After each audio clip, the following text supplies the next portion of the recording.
Chris and Chris Talk Movies. Hello and welcome back to the podcast. My name is Chris Ferry, and of course, as always, my co-host. I am Chris Huddleston. Today, we are very, very excited to be talking about the cult classic Flash Gordon. What plaything can you offer me today?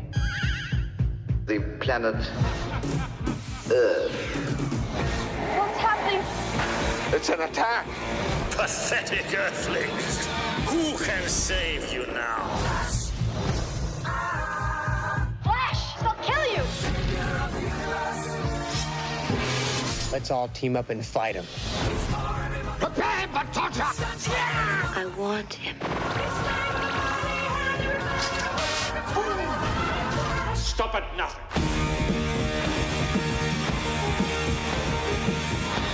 Flash, I love you! But we only have 14 hours to save the Earth. Flash Gordon is still alive. Gordon's alive? Die! Yes! Must be my lucky day. Okay, so that was actually a restored trailer for a 4K. Well, it's a trailer for the restored 4K anniversary edition, but I like that one better because the sound quality is so much nicer than the other one I could find. Do you have a synopsis for us, Chris? I do. I have a very brief one from IMDb. A football player and his friends travel to the planet Mongo and find themselves fighting the tyranny of Ming the Merciless to save Earth. Well, that is short and sweet and right Very to the brief. point. Yeah. Well, I mean, let's just get into it. I remember this one from my childhood for sure, but I haven't seen it in a long, long, long time. You proposed this one, actually. Was there anything simmering on your mind other than the fact that it's a little bit cult classic, definitely genre, definitely sci-fi, definitely kind of campy? Yeah, that was pretty much it. And just that I hadn't seen it probably since elementary school. So that What'd was you about think? it. So this is a much like the black hole. I know for sure I saw the black hole in the theater. This I'm about 90% sure. I don't have as vivid a recollection as I did with the black hole, but I'm almost certain that I saw this in the theater. But I saw this a bunch of times on HBO, and loved it as a kid. So again, this is my first time seeing this as an adult, or even in high school or anything like that. I was kind of disappointed, I have to say. I like the black hole a lot better. It's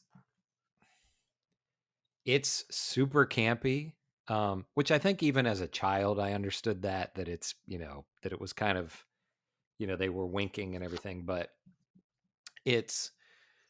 the cast is really great. You have Ming is Max von Sydow. He's great in everything. Sam Jones, who played Flash Gordon, he was really good.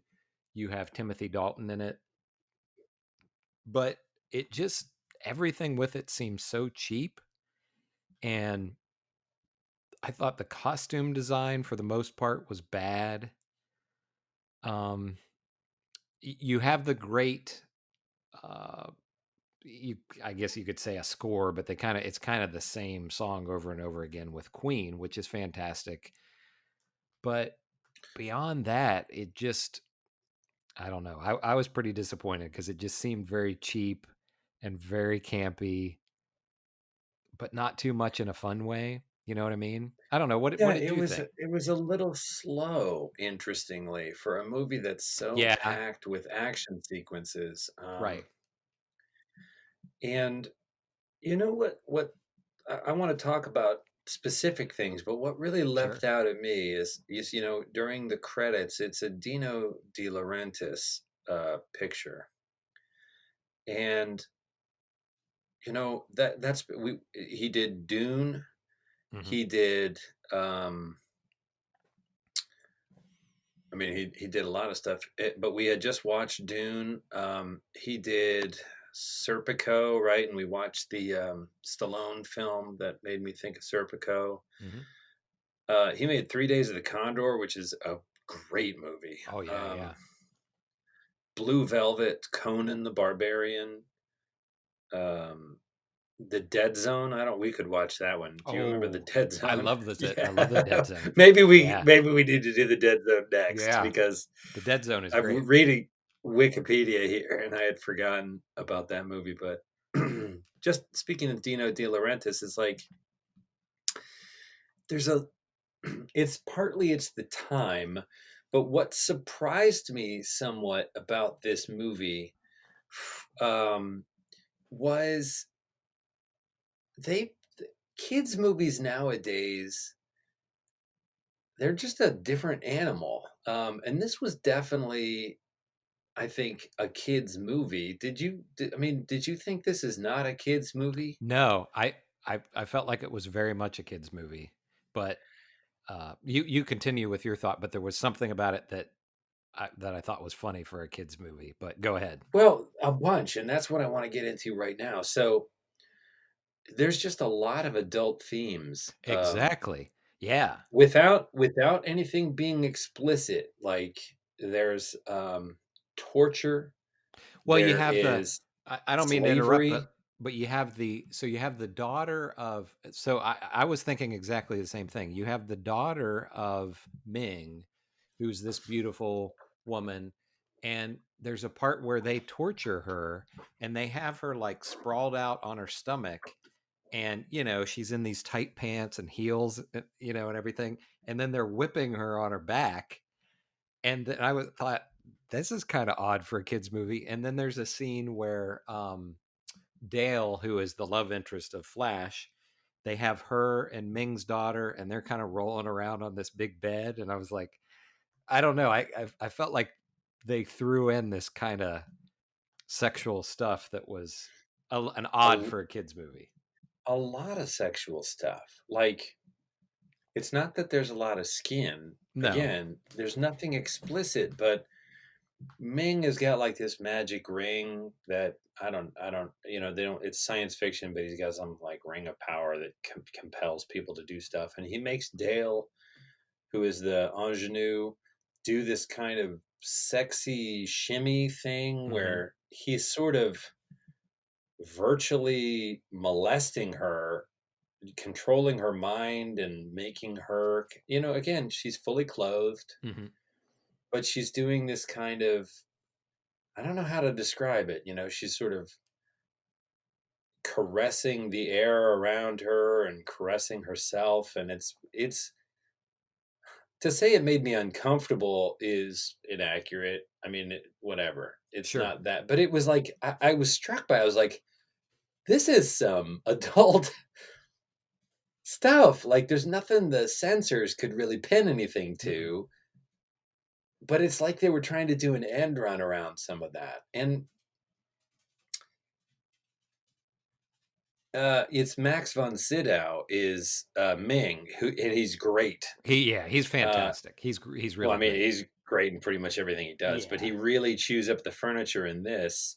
And we'll put a pin in Ming because I want to talk about racist elements in the property, which is a 50s thing anyway. But his cruelty and the cruelty of his people is, again, saying it's shocking is too strong a word, but for a kids movie, it's like I would have a little exclamation point over my head. I was like, I remember watching it as a kid. And okay, so here's one sort of graphic moment that stayed with me as a child, but didn't make any sense at all in rewatching. So his right-hand man is a guy named Clytus, and he's wearing this sort of hooded, looks like a Jedi robe with a hood, and he has a golden face mask.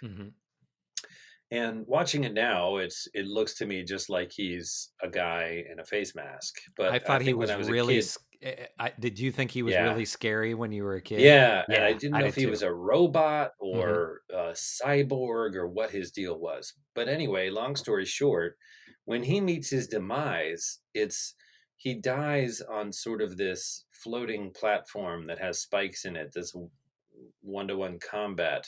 Mhm. Spoiler alerts, by the way, we're going to talk about everything in this movie. And he dies, and then there's a sort of so he just gets impaled on a couple 3 spikes, maybe that are maybe a foot long. So they go through him, and there's not blood or anything. But then it shows a close up of the mask, and his eyes and tongue extrude through the mask in this, and it's a practical effect Mhm. where it's like now that he's dead, somehow it's like as though he's being crushed or something, and his organic material is coming out through the holes. And so I want to talk about this on a couple of levels. One, like I know we want to underline the fact that this is a bad guy and he dies in a particularly grisly way because there's a sort of a karmic satisfaction to like go good. This scum, like in Raiders of the Lost Ark, where you watch the guy's head explode and then another guy melts. Like And there's like, yeah, you deserve that. But then there's like, well, so he just got impaled on somebody else gets a sword put through him and his eyes and tongue don't squirt out of his head. You're like, why? Mhm. What's happening here? Do you know the moment I'm talking about? I do. Yeah, absolutely.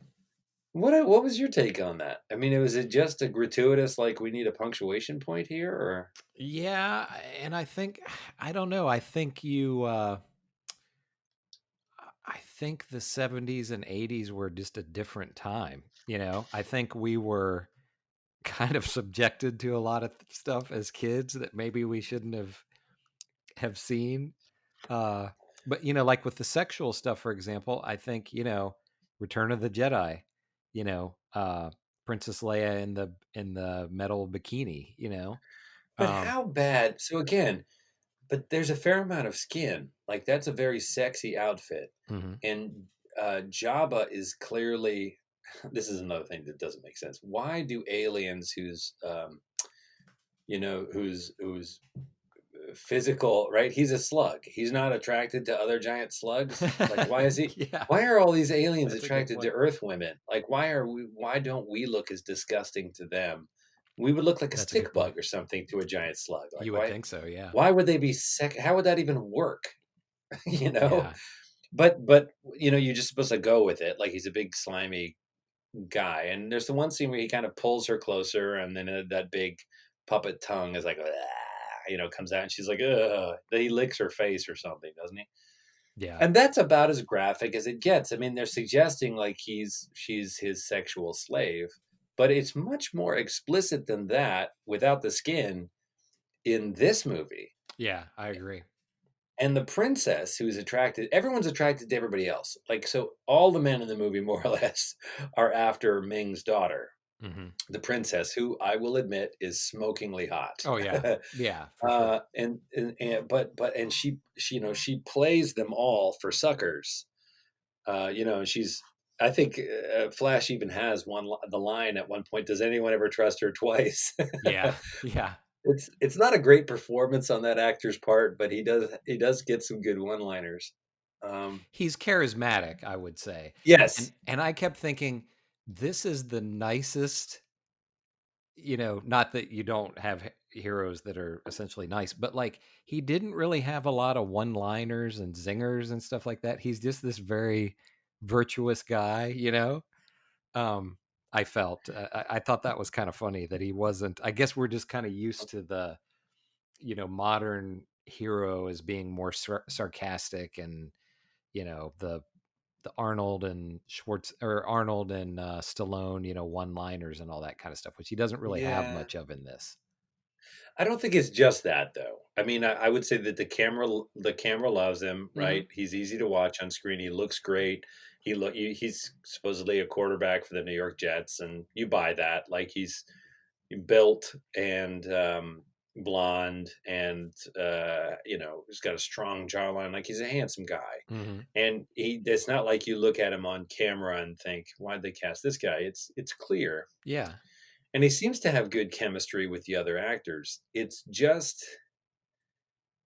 it doesn't run any deeper than the script, right? I mean, you think of a Harrison Ford as Indiana Jones, or pick one of your other, even Tom Cruise. Now, we'll stick with Harrison Ford. In a scene where it's basically just him running up to his close-up and hitting his mark, and it's that moment where his face fills the whole frame, and he doesn't have a line, but he's just taking a moment to like process what just happened and or his next steps. With Harrison Ford, there's a lot going on. Like, he is telling a story non-verbally with his face, and this guy is not doing that. No, Like, this no. guy, it's like he's hitting his marks, and he looks good in the costumes, and he's delivering his lines, and he's not saying the lines like he's delivering his lines, but he's not doing anything more than that. He's not bringing anything more than that to it. And I wonder if this wouldn't have been a more compelling movie if they'd have been able to find a lead that could have anchored it, matched some of the supporting characters. Yeah. Like Brian Blessed, or is it Breathed? What's Hawkman? He's the hawk guy. Yeah, he's great. Yeah, like I say, he's great. Timothy Dalton is probably, Timothy Dalton. he's fantastic. He's another actor like Max von Sydow, where he's great in everything. So yeah, you're right. I think that he's just kind of. I wouldn't say that Flash is wooden, but he's just not. There's, like you said, there's not a lot of depth there. And saying he's two-dimensional is sounds kind of cruel. I just feel like, as the title character, you want to be bringing at least as much as your supporting characters to the screen. And I don't want to say he sucks, but I think he's outshined by just about everybody else. Yeah, I would agree. Possible exception of Dale. Well, and also I don't know if it's a language thing, but the princess, that Ming's daughter, like you said, she's hot, but her line delivery isn't too great. I think it's a language thing, but yeah, she was I felt like she was the really weak. I felt like she might have been a model who. We could probably look this up. She might have been a model. She's Italian. She was like, I looked it up. She was like in like a ton of stuff, but. And you have like Clytus, Peter Wingard is that actor's name. His voice is fantastic. Yes. That opening where they're looking at, they're looking at Earth, and Ming is like, what planet is this? And he says, it's called Earth. Yeah. I love his, and that was something really funny that I noticed in the beginning that I had never picked up on it as a kid. Did you notice when, Ming is creating these natural disasters on Earth, and he just has these buttons that he can push that are like hailstorm, hurricane, hot hail. Yeah, but it's just hot like hail. You could just press a button and it just creates this, this weather issue. And of course, they're of the time. They look like NASA, like they're plastic. They're plastic buttons that has, that say earthquake.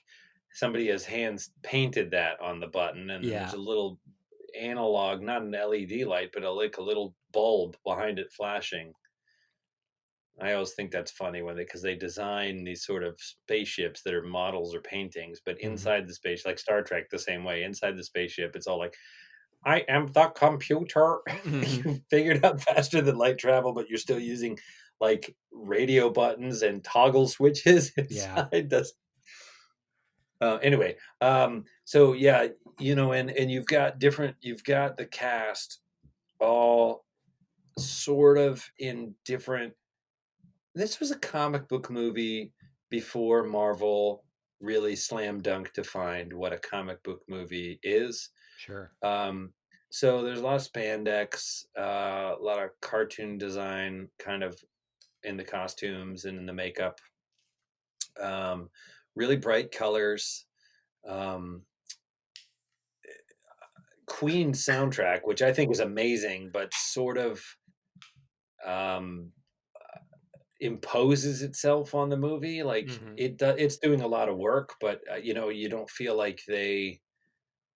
I guess they probably would have watched an edit of the film and then just gone into the studio and done what they do, Right. and been like, "Here's your thing, right? We're Queen. Say you're welcome." And I And don't think they did. I was thinking about this watching the movie.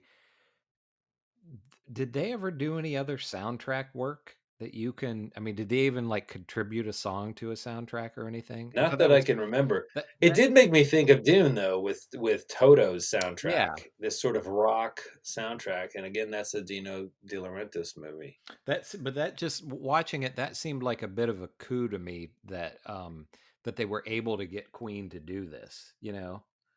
Yeah.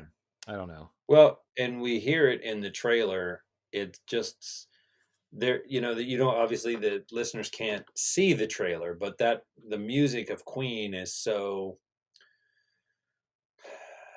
When we talk about the cult classic, that theme, that Flash theme, is one of the most electrifying and memorable moments of aspects of the film.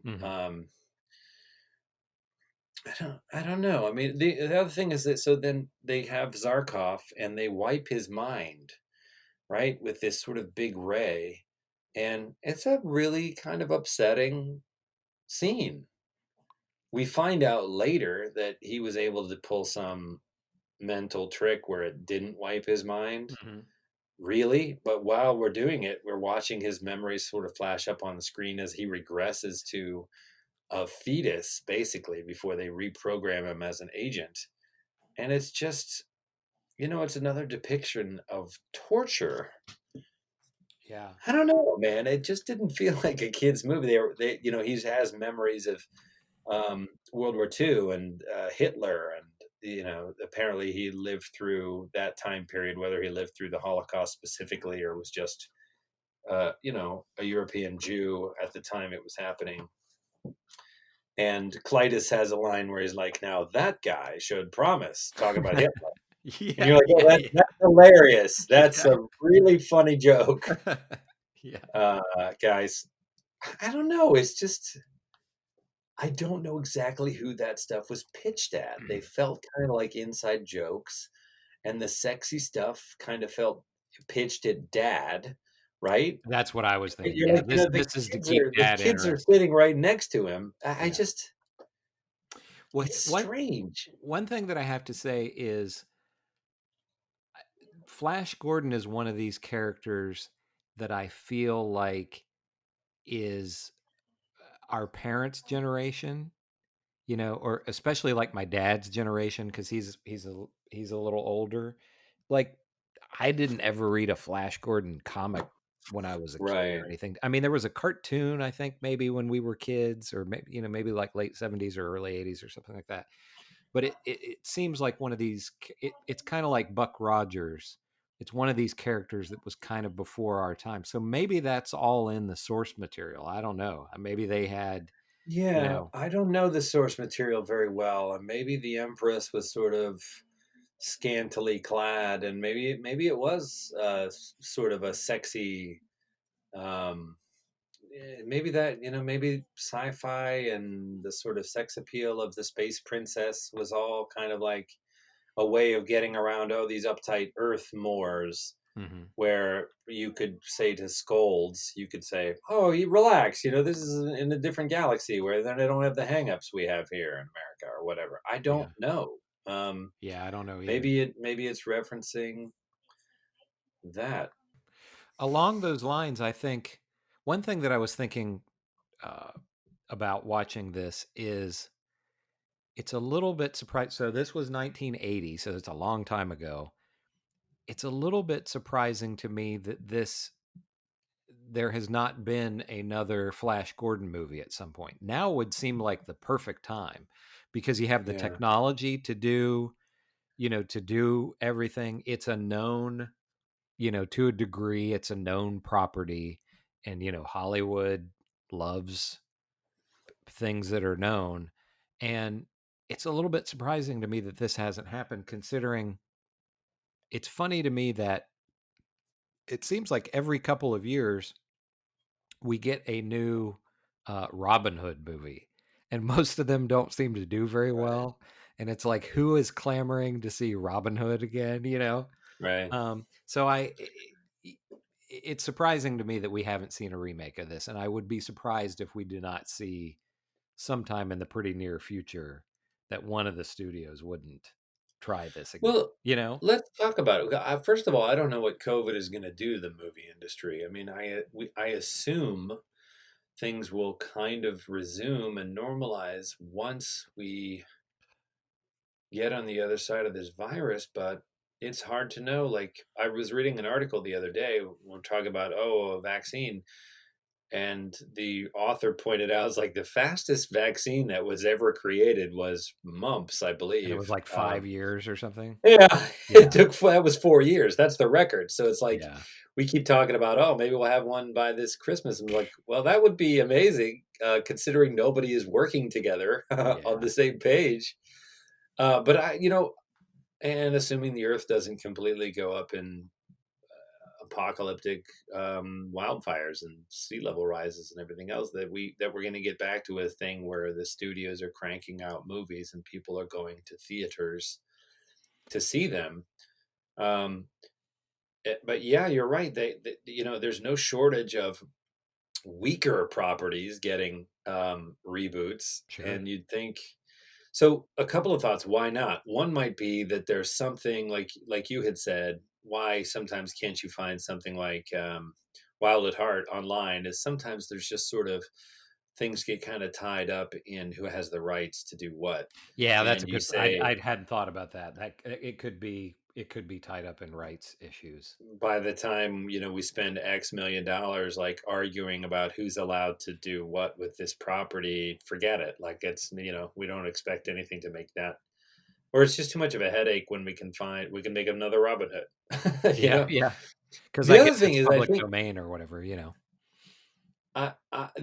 other impulse I have, which I'm going to argue against myself in just a second, is that the source material is, I touched on it earlier. There's a racism that is baked into it. There's certainly a misogyny that's baked into it. And the kind of model of so they're in the empire of Mongo, and it's just like, that's just like baloney place in space. Like, there's no direct analog, right?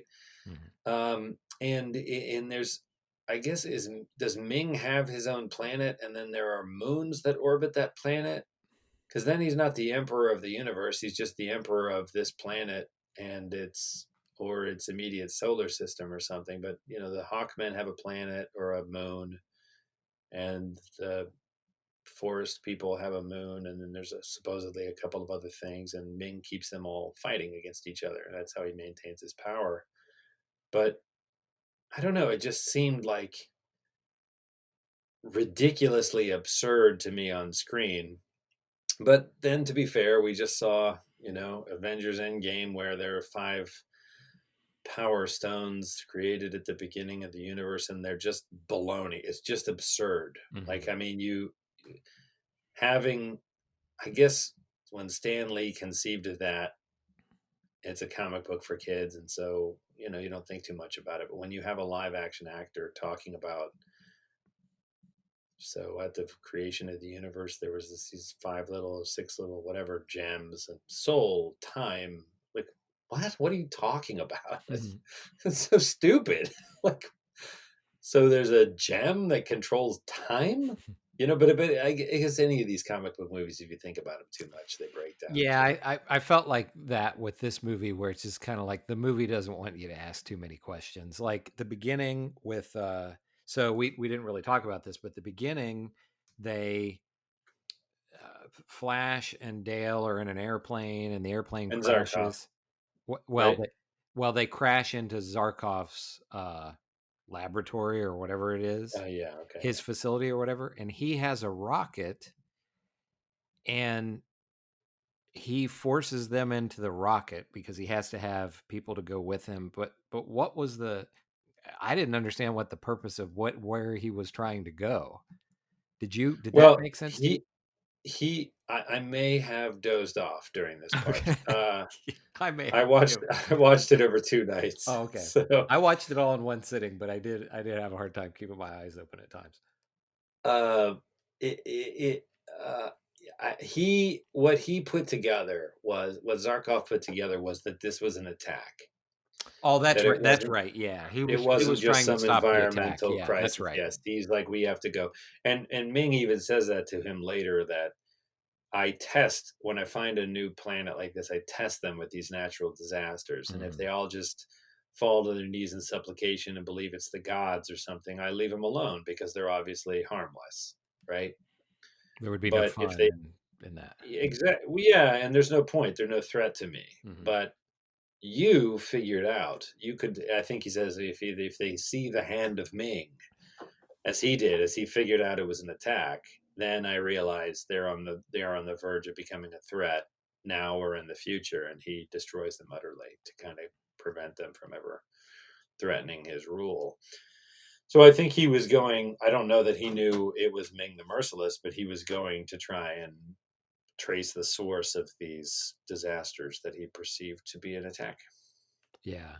And so then they go up in the rocket, and then there's like some kind of a vortex or something that pulls them into Yeah.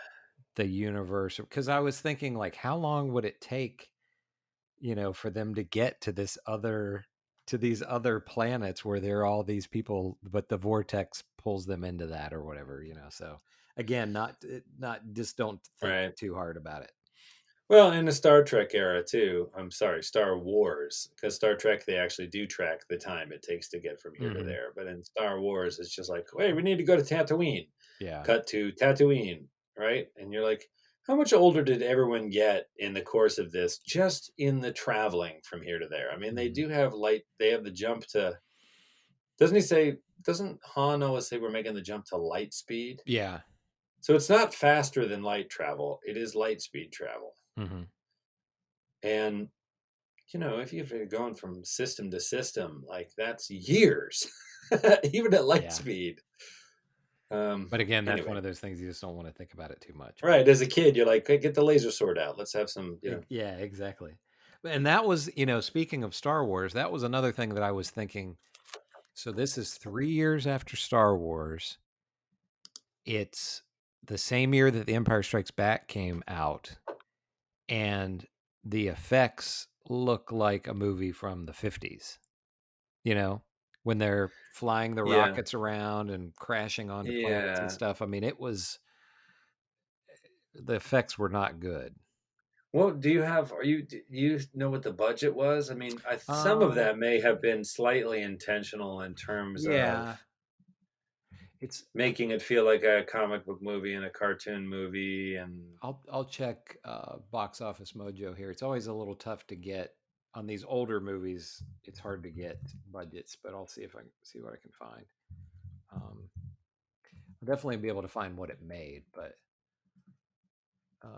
and Star Wars made a bundle. yeah, So I think that they probably, in that regard, the studio was kind of like, "Hey, great, make Lightning Strike twice." I And when don't he know was like, what. "I need more money for the models or whatever," also Lucas and ILM and that was a big thing of Oh yeah, his. what they He did was really revolutionary. wanted, yes, yes. So he was interested in reinventing where the limit was in terms of that stuff. So I don't know what it doesn't say what it cost, but it made um, a little over 27 million. So it made about 4 million its opening weekend. It made all of its money in the United States. International, it made $45,000. Holy mackerel! Yeah. So I guess it didn't have much of a wide release in well, they re-released this last month. Really? That's where the international money came from. I guess they released it in Europe or something last month, July 31st to August 2020, to August 20, There, 2020. there are some intriguing concepts. For example, on the swamp planet, there's this I sort of liked the test of swamp planet bravery. stuff. I thought that was pretty cool. And I don't mean to interrupt you again, but that was another thing that scared me as a kid. Yeah. And it's still a little bit suspenseful now, is when they have this thing where there's like this kind of tree root thing with a bunch of holes in it, and they put their hand in, and there's this scorpion kind of thing. And it's like a test of manhood or whatever, which I felt. Did you feel like that was directly ripped off from Dune, kind of?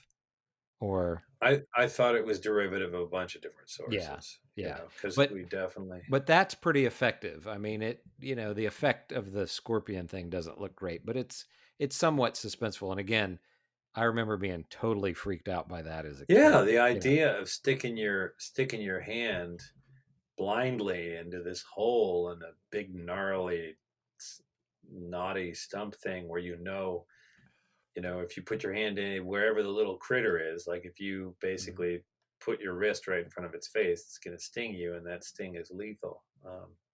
But yeah, the tree planet, and then there's a swamp, swamp component. It reminded me, not as effectively done, but it reminded me of Dagobah from The Empire Strikes Back. And I don't think they ripped it off or anything because it was the same year. I don't think they could have, and that might be in the source material too. But I thought that was one of the more effective parts of the movie, I felt. Yeah, and there was also what I had totally forgotten is there was a creature in the swamp that gets a hold of Flash at one point, and it's also slightly reminiscent of the Watcher in the Water in Tolkien. Mm-hmm. You never really get the scope of the whole thing. In Tolkien, it's sort of tentacles, and in this, it's sort of these sort of spider legs. And then there's this sort of big bladder type inflatable, like something's got him, and there's a sound design thing where it's sort of screeing and squealing, and then the sort of legs are it's trying to stuff it into him into its maw, and its body is sort of squishy, and then somebody shoots it with a laser crossbow, and I think that sort of explodes. I think that's Timothy Dalton that shoots it. Yeah, he saves him. But I just love that he's got a laser crossbow, because it's like everything else on the planet indicates they all look like Robin Hood. You're like, oh, you guys don't shoot bows and arrows. Yeah, they were very Robin. You got a laser gun, but it looks like a crossbow. Yeah, they were very Robin Hood. And I had forgotten that, it's not that it's done particularly well, except that I'm like, oh, that's cool. That's a cool concept that, Flash gets. Yeah, again, there's stuff in this that I think a reboot or reimagining or whatever with today's technology could be fun. Maybe it's that if that's maybe you don't get to do that stuff again because it's been done similarly, maybe better in other movies since, right? I mean, is a monster in the swamp that tries to pull you down, does that feel original? Does that feel fresh now? No. Flying Hawkmen, like how do you?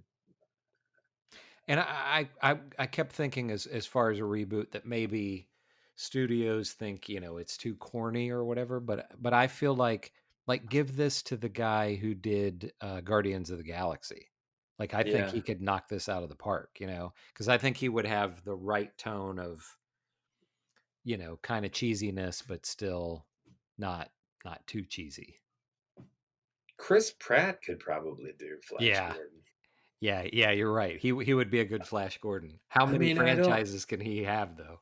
I know. Well, that's I mean, and I love Chris Pratt. I don't get tired of watching Chris Pratt, but you saturate on anyone after a while. Yeah.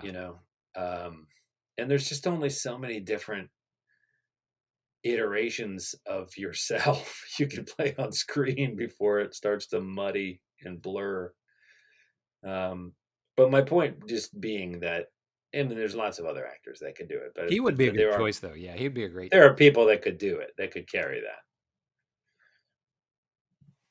And I think you would want to try and keep some of the sex appeal. That actually felt really central to the whole thing, including the use of Queen as the uh, soundtrack, Mhm. you know? And there was a sort of a BDS bondage That's exactly what I was element to the thinking, that there was costume design. definitely a bit of a bondage thing going on there, And you know, and which I was just what sort made of it feel weird.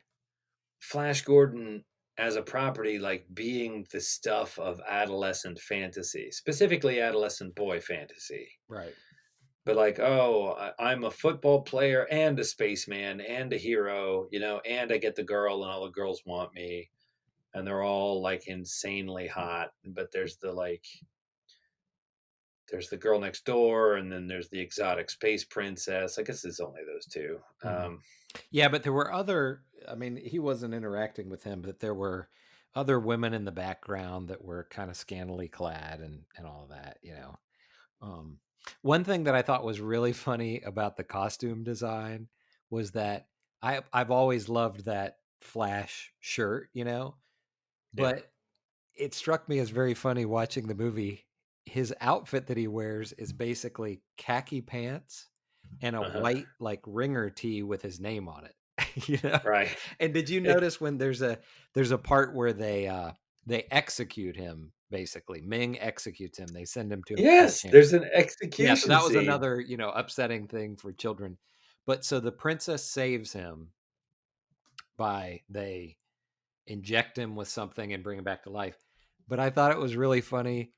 They had a uh, like a coffin for him, and it said Flash Gordon Human on it, and it was like the Flash Gordon name written on there was like the logo of the movie. Right.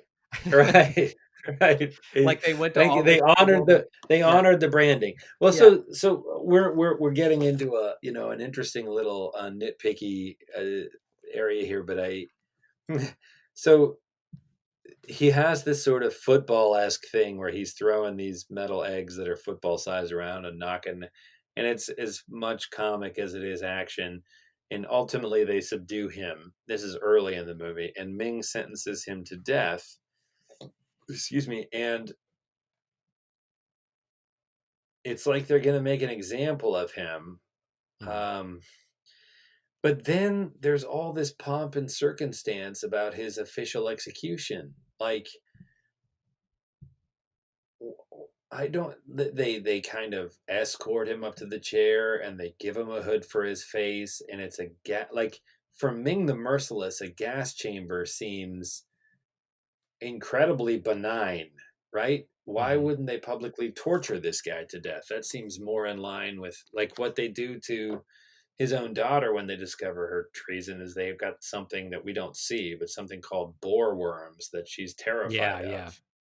And you're kind of like, so the guy who employs boar worms on his own daughter executes this alien, he's brutalizing Earth just for the fun of it, literally. And we get this Earthling who like causes a ruckus in his throne chamber in defiance, and he gives him like what seems like an honorary execution. I just didn't make any sense to me. Like, why wouldn't they? Do you know what I mean? Did that Yeah, I seem agree. weird I to you? didn't Like, really why are think they about that. honoring Flash Gordon? You know? In all honesty, why did they look at him any more than like almost like an animal or something? He's from this completely different planet, and it's weird that they would even care to that He said degree. I don't he says he will be executed publicly, but the public execution doesn't seem to be any more public than the throne room in which he announces it. know. Mm-mm. Right? I Yeah. mean, everyone's right here. Just kill him. Like, why? I don't know. So I'm sure I've said this on other 80s movies that we've covered, but I think some of the answers to some of our questions as to some of the weird stuff that was going on. And I think this is a big difference between movies of this era and movies of today. And I think it's just cocaine, basically. I, Yeah. I, I don't know about some of these quote unquote more serious movies, but I know I've read a lot of stuff and seen some documentaries and things about like the Blues Brothers and Caddyshack and some of those comedy movies where literally cocaine was figured into the budget of the movie. And, Wow. the people were just, they were just all partying every night. And I wouldn't be surprised if this was one that there was a lot of that, going It was on. Hollywood, baby. Exactly. Yeah. So I think that's a big difference between then and now. Some of these weird things that were in movies is I think there was a lot of drug use going on. Well, why don't we go ahead and give it our final verdict, and then maybe if you want to we can also digress and talk about some of the other stuff we've been Sure. watching. So, would you recommend this to our listeners? I would say here's the thing about this. It's not fun enough, I don't think, from a campiness standpoint, that this is really like a party movie. I feel like people who saw this as children and have nostalgia about it, it'd be a good idea to revisit it.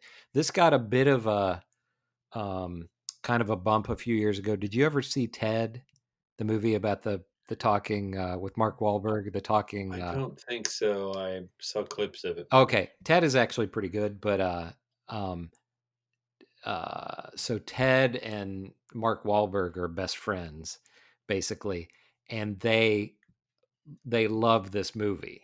So they referenced this movie, and they actually brought Sam, what is his name? Sam Jones. He's in the movie. He's in this Ted movie. So this got it a little bit of attention, a few years ago. But I just, like you said, it's kind of slow. I just don't think it's fun enough to it. It's silly and cheesy, but it's just not that much fun. So I would kind of have to. I'm sadly kind of have to say I wouldn't recommend it. I agree. Along the same lines. I get that it's a cult classic. I get that there's enough to talk about, and there are enough bright points that sort of make it memorable as a movie we saw as kids, and like the sexy stuff and the torture stuff. You're just kind of like, what's going on here? And the soundtrack, you're like, whoa. I can't imagine if you showed it to kids today, they would enjoy this. No, I mean, I just didn't have that much fun with it. No. Yeah, it kind of pains felt me a like, little bit, but yeah. It felt like those sequences were supposed to be fun. Like, they're like, we're all having a great time, right? And I'm kind of like, I'm not. Like, I'm just not. You don't have me. And when you talk about other kind of unicorn cult classics like The Room, which is unquestionably awful, worse than this in so many ways, it is inexplicably watchable from start to finish. Mm-hmm. And fun might be too strong a word, but I remember I went to see it with Tom and Stephanie on my birthday. It might have been my 40th birthday. We went to a midnight screening of The Room, which I had never seen. Mm-hmm.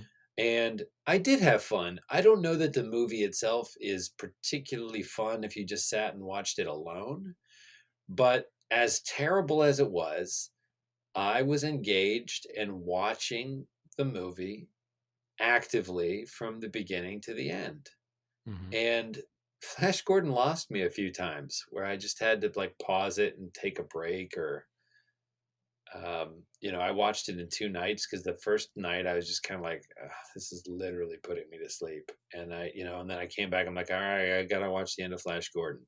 But that's a very different tone. Sure, I mean, I would say, I'm not going to try and dissuade if somebody's like, oh, I want to watch it. Okay, great. Go watch it. I was interested to revisit it because it did make an impression on me when I was a kid. Yeah, same here. And there were lots of WTF moments in it, but I don't know that those things make it an entertaining film to watch. And it's not so bad it's good. It wasn't like they were trying to make a great movie and it just didn't turn out and it's really bad. you got the feeling that everybody knew this, they were making a cornball movie, basically. I didn't, uh, you know, I don't think they felt they were making Star Wars. The campy stuff, the campy elements of it, to me, did not jive with the serious elements of it. And the serious elements of it are things like when they're wiping Zarkov's mind and we have his memories of Nazi Germany and the Holocaust. And the cruelty of this, and he's begging, please don't take my mind. Mm-hmm. It's upsetting.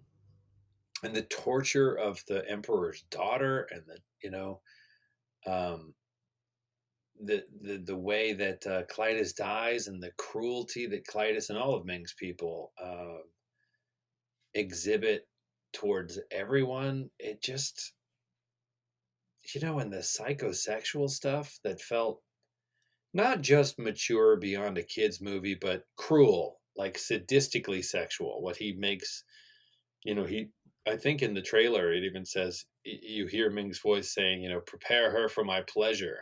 Mm-hmm. And you're like, oh God, it's like, it's upsetting. Yeah. And I don't think that then you can't just have a sequence where the football player in space has a sort of a football match against guards that kind of look like they're wearing football helmets, and they all kind of like Benny Hill around as he bonks him on the head with, you know what I mean? It's like, no, I'm still a little rattled by, Ming's sexual, he's going to make her his sex slave. Like, well, and there was even some like kind of sexual stuff between him and the daughter too, which was kind of creepy, a little bit kind of hinted at. And I don't know. I mean, I'm not saying that stuff is in and of itself inadmissible in movies. There's some dark stuff. Like we talked about Dune. The Harkonnens are utterly despicable. Like they are a regime of cruel sadists. And their whole planet is this nightmare, sadistic place. People have heart plugs that they can pull out, and I mean, it's really upsetting. But Dune it's not was for not kids. Was not for kids, and it was not trying to be some campy like now a funny football action sequence. It's like, no, the Harkonnens are horror people. They're nightmare people. So I guess in terms of recommending to go see it, spend your time, 2 thumbs down on this one. But you had mentioned there's some stuff coming up you're excited about. Dune, the trailer dropped. Yeah, I was going to say, what did you think of that? So you being the, more the resident Dune fan, whereas I just saw the original movie for the first time a couple of months ago. So what did you think of the trailer? Where I am with it right now is a little disappointed. Oh, okay. And I'll tell you why. I think it looks great. I love the cast. I think he did a brilliant job of casting it without seeing anybody do too much in the trailer. And I am very excited to see it. It feels a little bit, just from the trailer and what they sort of skate through in the trailer, it almost feels like he's remaking the 1980 Dune that David Lynch made. Yeah, and I was struck by that. I thought, wow, having just seen it, this feels a lot like the David Lynch movie. And with a sort of a better sheen. If I were gonna make that movie, I would do it like this, but I'd still be making that movie. And I don't know that you can make Dune differently. Like David Lynch may have brilliantly pared down, into 2 hours. You may have to cut away so much of the source material that what you're left with is the basic arc of this Paul Atreides character. Mm-hmm. Because I felt like it looked like the Lynch movie with just better effects, basically. And more modern filmmaking techniques.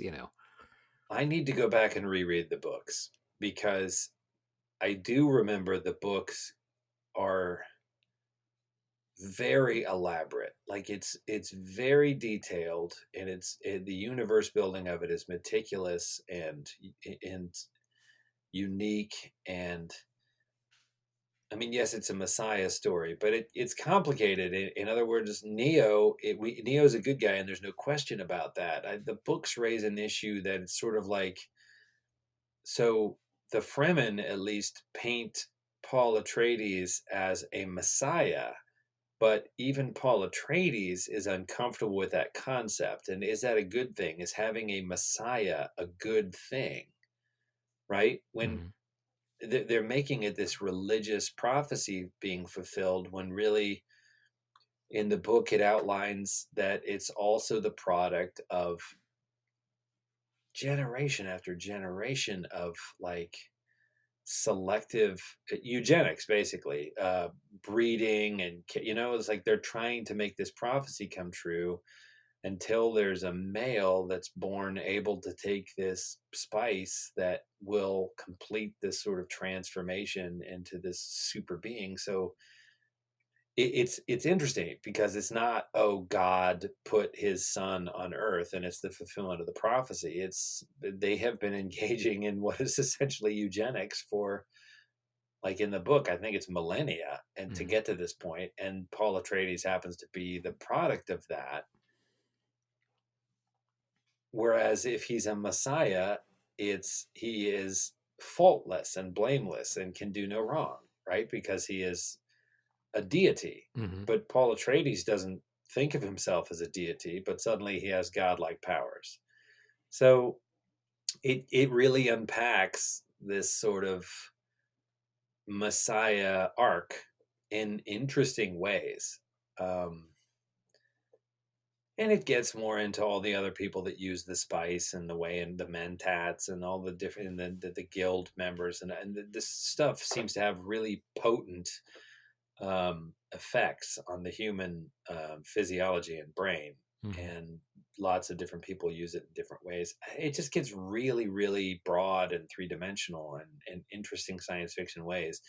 And you just don't have time in a movie to plumb those kind of depths. If you had to guess, do you think we talked about this at I think previously with the Lynch movie, but I'm sure I probably said something along these lines, but Star Wars, I think, works so well because it's so easy for people to understand the characters. You've got a pirate and a good wizard and a bad wizard and a princess. Everybody can understand that. Right. With this, do you think that is Dune kind of too weird to appeal to just the masses, basically? I mean, is this going to be like Dune fans and hardcore sci-fi fans are going to be into this, but maybe it doesn't make $1 billion or whatever the studio is hoping for? I don't know. I think you really put your finger on it with Star Wars. I think it's got to be,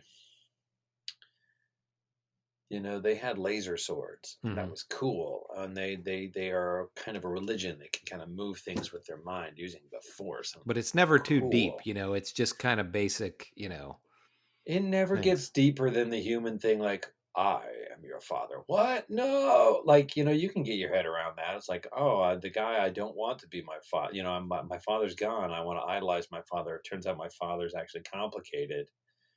Right? I mean, everybody can relate to that in some way, whether you have experienced it or not. You can imagine, like, oh, snap, what if I was adopted and it was, somebody I didn't want it to be. Whereas Dune is really world building, and it just may be to the material. It makes a great novel and a great series of novels, but I don't know. I don't know if it'll translate, the richness of it'll translate to the screen or not. I'm excited to see it. I think they definitely have the right person doing it. Yeah. If Blade Runner 2049 is any indication, this guy can take a beloved property and like really carry it forward. And I love that movie. Oh, me too. Yeah. I was telling you, And we're getting a little long in the tooth here, but we missed last week, so That's let's okay. indulge. Yeah. I was telling you about some of the TV I've been watching. I've been watching Lovecraft Country, The Boys season 2, and Raised by Wolves, Yeah. which are 3 very different projects, but 3 that I think. And you had texted me back that you haven't watched any of them. You No. haven't seen. Oh I haven't man, seen any of them. I think you would dig all 3 of these in the same way that I dig them, for different reasons. I mean, they're very different. Lovecraft is how am I spacing on his name? Get Out. It's Jordan Peele. Jordan Peele, thank you. And it's HBO money, so the production design on it is lavish and it looks amazing, and it really weaves the horrors of mid 20th century racism with the horrors of H.P. Lovecraft. Now let me ask you And- about that. Like I don't think I would be all that interested in it if it didn't have the Lovecraft aspect of it. So is it very heavy on the racism aspect and like light on the Lovecraft part, or is the Lovecraft part a big component? I'll say yes. Okay. All right. So it varies a little episode to episode. But all episodes have elements of both. So what drives these African American characters forward is essentially Lovecraftian. There's sort of ancient gods and a hidden language and horrors and tomes and monsters and spells, and that's all very Lovecraftian stuff. Mm-hmm. But then every episode, the places it takes them tend to be white communities that are hostile to them because they are Black. Mm-hmm. So I don't know that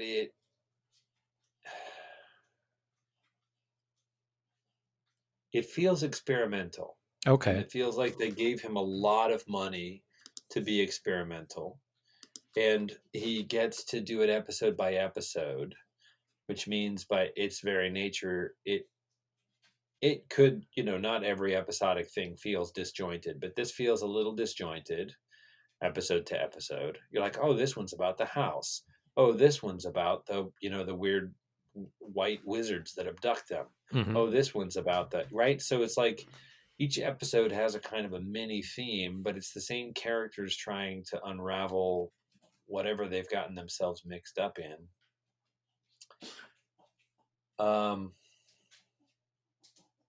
Of the 3 that I mentioned, it's the more out of the box. I mean, I don't want to say it runs hot and cold, but it runs like hot and warm. Some of it I'm like, woo, that was amazing. And then others I'm like, oh, I didn't like that as much. Okay. But the performances are terrific. I don't know. I do think it's worth, unreservedly, I think it's worth checking out. Raised by Wolves, I think you would flip over. I'm riveted by it. How far into it are you? Because the I'm reason up to date. Okay, because the reason why I ask is I believe it was NPR did a review of it, and they said that the first 3 episodes are directed by Ridley Scott, and they're great. And then after that, it's somebody else, and it kind of goes off the rails. They said like it's fantastic, and then by the end, they kind of couldn't recommend it. So, well, they have probably watched it all. Right? Yeah, They're probably given the whole series to see. Right. And I haven't been given the whole and series. I don't say that. I hope that that doesn't like ruin it for you, but no, I can see that. I mean, I think if you watch the pilot delivers. Mm-hmm. Like the pilot feels like pure Ridley Scott. The pilot is so good, and by the end of the pilot, you're like, oh man, like you just can't wait. And that does carry on. I guess I can see that carrying on for episode 2 and 3. Then once everything's sort of established, we get out of the kind of opening part, and then we're kind of like, and now we're figuring out how to get from place to place, and these people are going there, and this is what's happening with these guys. And it's a little less like starter energy of like, who is this and what's happening and why are we here? And it's more like, okay, so these people are trying to get to the top of that, and those people are trying to get over to this thing, right? And then it starts, like Game of Thrones, it starts cutting back between, like, now we're here with these folks, and now we're going to see what these folks are doing. And now we go, so the kind of, it settles into a rhythm that is not as exciting as the sort of startup action, because it doesn't explain anything. It does a very good job of, in casual dialogue, you get little pieces of information that you're like, oh, so they're a colony ship. Like, but it was like, that's why you got on this colony ship. Like, nobody is just didactically helping the audience. And I like that. Yeah. I don't know. I think you would really dig it. Of the 3 shows, it's definitely the one that I'm the most interested in, although all 3 of them I'm interested in. So yeah. And The Boys is Carl Urban, and I think he does a great job of anchoring it. But the person who really steals The Boys is the guy that plays Homelander. Yeah, I need to watch. I need to watch The Boys. I definitely. You should start on season 1, and it doesn't land the hook as hard in the pilot as Raised by Wolves does. But it's really interesting, and I'm into season 2, and season 2 feels a little bit like they're still trying to figure out, I don't know. Season 2 feels like season 1 was a smash hit, and then they scrambled to figure out what they were going to do in season 2. Oh, okay. That's kind of a bummer when that happens. It's not to say it's bad. It's not to say it's bad. But season 1 ended with such a like, whoa. Then you're kind of like, where are they going to go from here? And you can sort of feel them being like, where are we going to go from here? Yeah. There's a lot of great stuff so far in season 2. So after talking with you about it, I would say start with Raised by Wolves. Okay. Yeah, I would agree with that. Now, the only thing that I've seen recently is I saw Tenet in the theater. Yeah, tell me about it. I don't really want to say very much because I don't want to ruin anything, but just that I'm sure you would like it. It's really good. It's a very... Christopher Nolan, I can't imagine him making a movie I didn't at least enjoy watching. If it's not my favorite Christopher Nolan movie, fine. You know what I'm saying? But it's like he makes big, and I think people are thinking this is lesser Nolan, but I thought it was very good. It's my only criticism, and almost every review I've seen of this has said the same thing. Unless you absolutely have to see it in the theater, I would say watch it at home so you can have the subtitles on, because he does this kind of frustrating thing where a lot of the dialogue is going on while there's really loud music in the background, or really loud, like there's a part where they're on these like kind of high speed sailboats and having a conversation while there's like this roaring engine sound in the background, and so a lot of it, I just wasn't 100% sure what they were saying. I mean, I could get the gist of it, so but funny. Yeah, that was, and I don't know if it's almost like, it almost seemed like he did it on purpose to make it more, I don't know, sort of like you had to really pay attention or whatever. But the concept is really great. I don't know how much you know from the trailer, but it's a really cool concept. It's basically... I get that this time bending, he loves to play with time. There's time bending, and this is kind of his, I mean, he's made no, and I saw this at the Alamo Draft House, and they, the Alamo does a lot of cool things, and they had a kind of like a short film before the movie about spy movies, kind of the history of spy movies, and they have some quotes from Christopher Nolan where he makes no secret about the fact that he would like to do a James Bond movie someday, and this is kind of his spy movie. But it's like it's his audition for that. sort of, yeah, but it's you don't typically have the time bending stuff with Right. But one thing that I felt with this, a lot of times, I mean, I'll readily admit with spy movies, a lot of times with spy movies, I get lost pretty quickly as far as, why are they meeting with this person and why is this happening? I never felt that with this. And many of the reviews that I've seen, they said, oh, I'm going to have to watch this multiple times to understand it. I didn't feel like it was difficult to understand what was going on. I thought there wasn't much of that where, you're just like, I don't know what's happening, Difficult to understand what they were saying.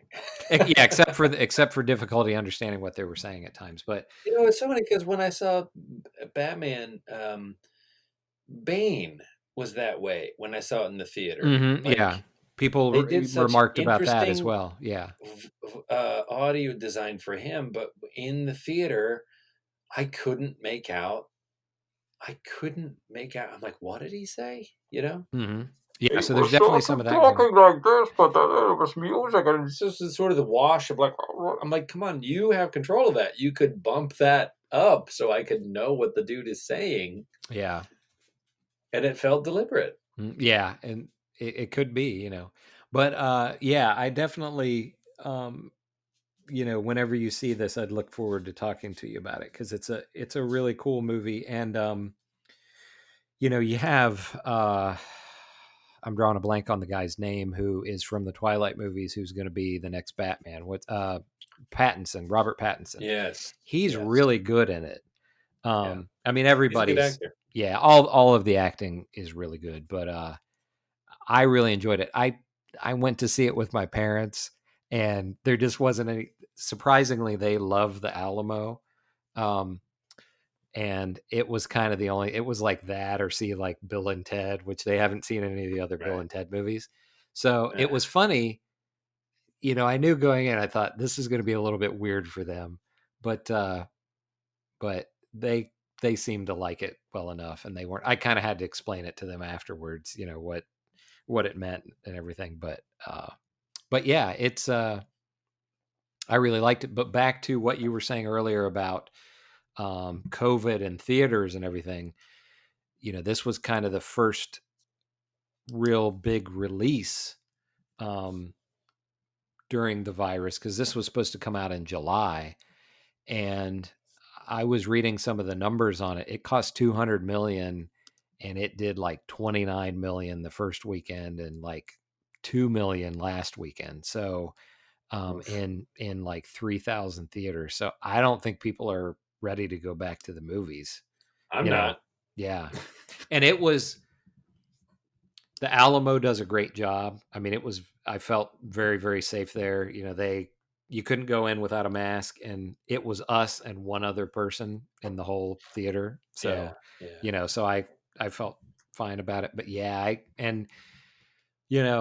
if this lingers on for a long time, I love going to the movies, and that would be one of those things where if it, if going to the theaters, it will always exist, I would think. But if it kind of dies off, if people are just like, I'm just going to stay home, I think that would be sad, It would be sad because I enjoy, and I like going to places like the Alamo where you can get a beer and you can get food. And like, that's an evolution. We didn't have that when we were kids. Yeah. But as an adult, I'm like, this is the only way to see movies. There are high end ones where you're sitting in like an airplane chair and there's table service. Yeah. And there's lower end ones. I mean, I guess you can always go out and get food, but there tends to be waiters that'll come and like take your order. But some of them are, a more expensive ticket and a more luxury seat than others. Yeah. But I just like the idea to be in the seating is, it assumes you're there with somebody. So the seating is generally like two chairs with a little table in between or whatever. And I don't know, it really fits with I'm like, if nothing else, I want to have a beer while I'm watching the movie. Like I want to relax, and I don't just want popcorn with that grease on it. Maybe I'll have sliders, or maybe, I don't know, maybe I'll have popcorn, but I want the sriracha popcorn, please. Yeah. You know, I dig it. Yeah, I do too. And it gives them a chance to make a little more money. Obviously, the food and drink prices are a little jacked up, the way they always are. But I don't like to eat a ton of candy and soda anyway. Not that necessarily beer and sliders are better for you per se, but I just like to eat more adult food than garbage snacks. Yeah. And I don't know. Yep. Let's call it, because we're getting to a little long in the tooth on this one, but I think we can go ahead and say let's do the dead zone for next time. Yeah, that'd be awesome. I like that idea. So all of you thousands and millions of people who are listening to us, go watch the dead zone, and we can all talk about it together on our next episode.